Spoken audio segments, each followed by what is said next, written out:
Sinais. Bom, mas nesse sábado começa... Agora vamos sair na real aqui. A Copa do Mundo dos Clubes, nos Estados Unidos também. E aí a gente pode conversar agora com o nosso repórter lá, não é? Sim, com o Guilherme Pereira, correspondente da Globo em Nova York. Ele vai contar pra gente como é que estão os preparativos, Ana, para esse Mundial, para essa Copa do Mundo de Clubes, para tudo, né? Tanto para a Copa do Mundo que a gente vai ter em 2026, para a Copa do Mundo de Clubes que vai começar agora. O país do futebol virou os Estados Unidos? Olha, é isso? Eu peguei o verde, que você me deu agora. Você que me deu o verde, não foi? Foi. Então, quem tá nessa Copa de Clube dos países aí? Quem tá? É o seu Verdão, Guilherme, conta pra gente qual a expectativa aí. Sinais estão sendo mandados. Essa eu quero ver. Bom dia, bem-vindo. Oi, Ana. Bem-vindo. Bom dia, Ana, Jodá, Louro Mané, todo mundo que está acompanhando a gente aqui na Globo. Estamos aqui, ó, né, do lado da Estátua da Liberdade, símbolo de Nova York, também dos Estados Unidos. Esse país está pronto, quem diria, né? Os Estados Unidos prontos para ser a capital, o centro do futebol mundial, porque nesse sábado, nesse final de semana, começa a Copa do Mundo de Clubes, a primeira Copa do Mundo de Clubes da história, com 32 times de todo o planeta. E daqui a um ano começa a Copa do Mundo de Seleções nos Estados Unidos, no México e no Canadá, né?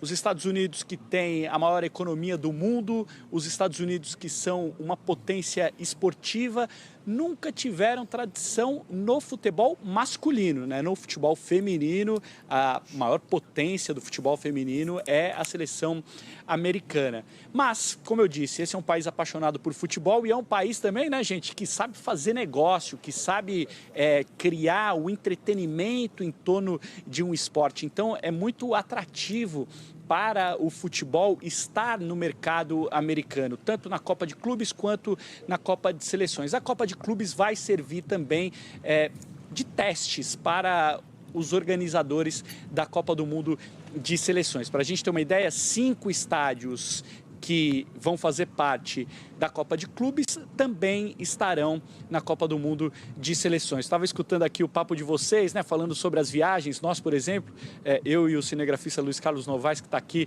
na minha frente, vamos para Los Angeles na sexta-feira acompanhar o primeiro jogo com transmissão ao vivo da Globo, PSG e Atlético de Madrid no domingo, uma viagem de 6 horas. É longe chegar em Los Angeles, outro fuso horário. Esse vai ser o formato, né, tanto da Copa de Clubes e principalmente da Copa do Mundo de Seleções. Contar uma curiosidade para vocês. O que a FIFA vai fazer, Ana, na Copa do Mundo de Seleções? Vai dividir em 3 setores, né? Então vai ter o setor oeste, o setor centro e o setor leste. O time que jogar no leste só vai jogar no leste. O time que jogar no centro só vai jogar em cidades que estão no centro. E os times que estiverem depois do sorteio no lado oeste vão jogar apenas no lado oeste. Isso na primeira fase. Depois, quando a Copa do Mundo começar a se afunilar, aí tudo vai mudar. Lembrando, olha só, gente, que a região de Nova York vai receber as semifinais e a final da Copa de Clubes e a grande decisão da Copa do Mundo de Seleções no dia 19 de julho de 2026. Torcendo muito para que a seleção brasileira esteja aqui. Vou passar para vocês com essas informações, para a gente falar, né, Jodar, um pouquinho sobre a Estátua da Liberdade, o que ela significa para os Estados Unidos e para as pessoas que vivem aqui. Esse é um símbolo de acolhimento, de recepção dos Estados Unidos. E é o que a gente vai começar a ver a partir de agora com esses 2 eventos gigantescos que serão sediados aqui. Agora, eu tenho uma pergunta aqui para te fazer. É que a gente está vendo as notícias todas que estão acontecendo, o clima tenso que está nos Estados Unidos com os protestos, né? Que essa Estátua da Liberdade diz bem-vindo, mas o nosso presidente aí parece que não está muito contente com isso. Então, os protestos estão se espalhando por todo o país, né? Como é que está esse clima? Já imaginando, né, uma Copa como essa, e a gente vê a movimentação nas ruas, né? Começou num ponto, na verdade, ali mais para a Califórnia, e depois vai se espalhando pelo país. Então, o que você tem para contar para a gente? Ana, me permite uma reflexão pessoal Sim. sobre esse assunto? Claro. Eu estava em Paris, né, acompanhando, morei em Paris durante 2 anos, cobrindo os Jogos Olímpicos de Paris. Lá em Paris, eu percebia que o que estava preservado em Paris, o que está preservado em Paris, são as instituições, a República Francesa, os prédios que existem há séculos, a Catedral de Notre-Dame, a Torre Eiffel, o Museu do Louvre. E aí, quando eu vim para os Estados Unidos, eu pensei, o que eu vou encontrar aqui, né? O que eu vou querer tentar colocar nas minhas reportagens? E aí, a minha reflexão sobre isso é que aqui nos Estados Unidos, o que está preservado é a história das pessoas, porque esse é um país formado por imigrantes. Os Estados Unidos é um país formado por imigrantes. Só tem imigrantes nos Estados Unidos. Essa é a história americana. Então, é errado quando a gente escuta as pessoas falando: os Estados Unidos odeiam imigrantes. Os Estados Unidos não odeiam imigrantes. O atual governo do Donald Trump é um governo que tenta diminuir a imigração, que luta contra os imigrantes, contra a cultura dos imigrantes.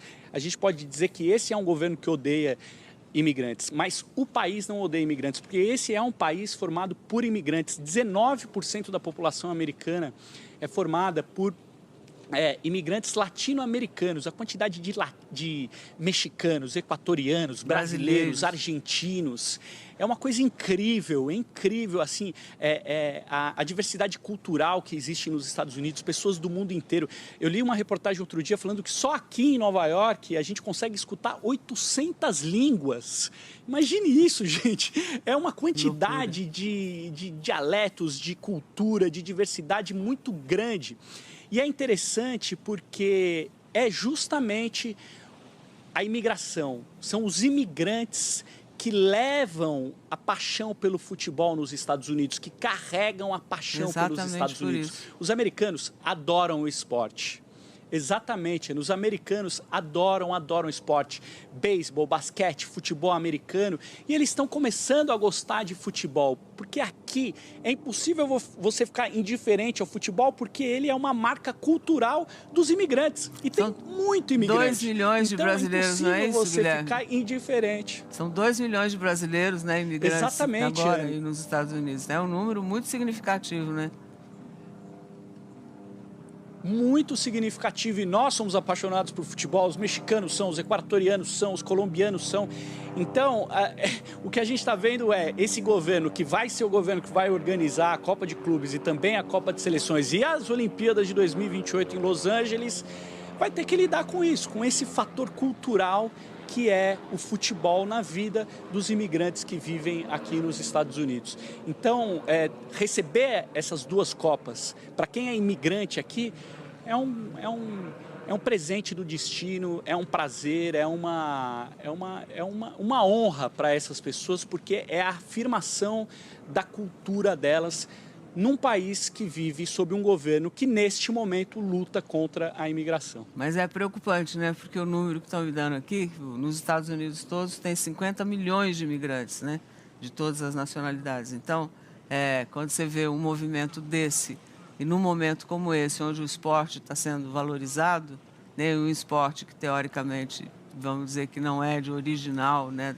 Local aí dos Estados Unidos, com o governo, com essa postura, a preocupação, a minha pergunta vem em função disso, né?